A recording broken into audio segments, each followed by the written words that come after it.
observations. The first of these is that the 2024 elections are anticipated to be the most contested in the last 30 years, reflecting a very competitive environment. Secondly, that the election has been highly litigated, but we have noted and are pleased to state that the cases have been dispensed with expeditiously, and even though the outcomes were received with mixed feelings, they did not generate any disruptive reactions. Thirdly, there is significant public scrutiny regarding the transparency and fairness of the electoral process, and there are heightened expectations for accountability from all stakeholders. A number of issues, key issues that we think need for us to pay attention to. The first of these is the general security, potential protests, special monitoring of political party conduct and speeches. The next is voters who are unable to identify their voting stations due to the amendment of the Form 24 versus limited education.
Good afternoon.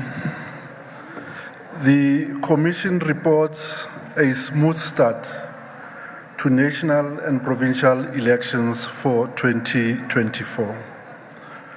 By 7 o'clock, 93% of our network of 23,292 voting stations were reported open, both physically and online. The remainder of the voting stations at which we were delayed opened within the hour.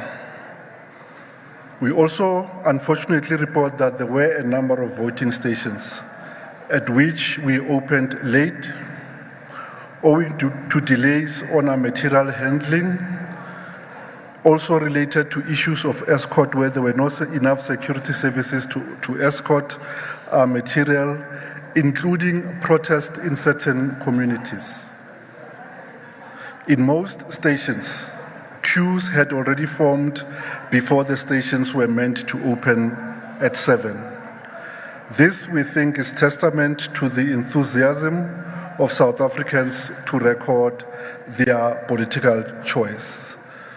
The Commission respects its obligation to ensure that each of the 27 million registered voters will receive an opportunity to record that choice before voting closes this evening.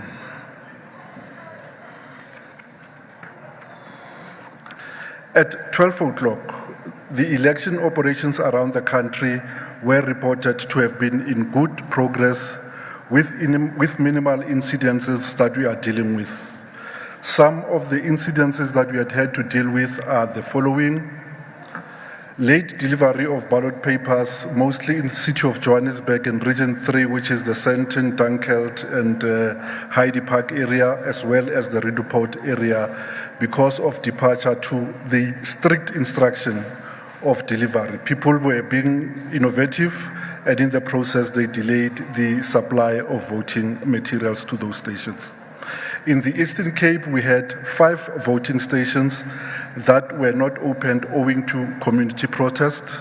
Again, there we have confirmation that working with the South African Police Department, the voting stations are now open. There were 2 in Ntabankulu, 1 in Winnie Mandela, 1 in Port St. John's, and 1 in Enyandeni.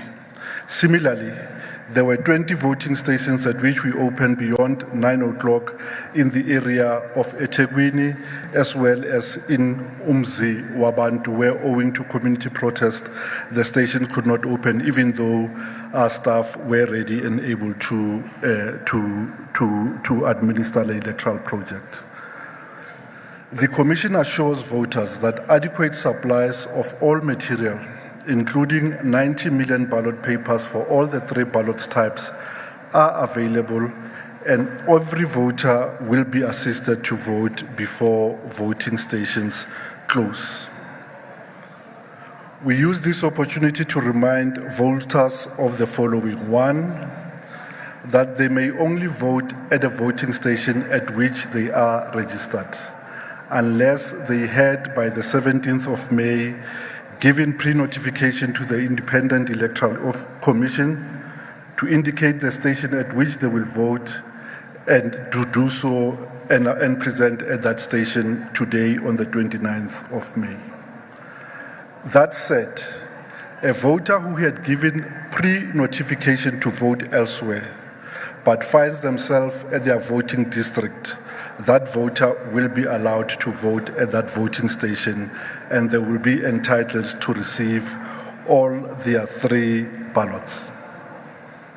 The Commission also confirms that voting kicked off at various correctional facilities across the country to enable inmates who are registered and incarcerated an opportunity to cast a vote, and in fulfillment of Section 24B of the Electoral Commission Act.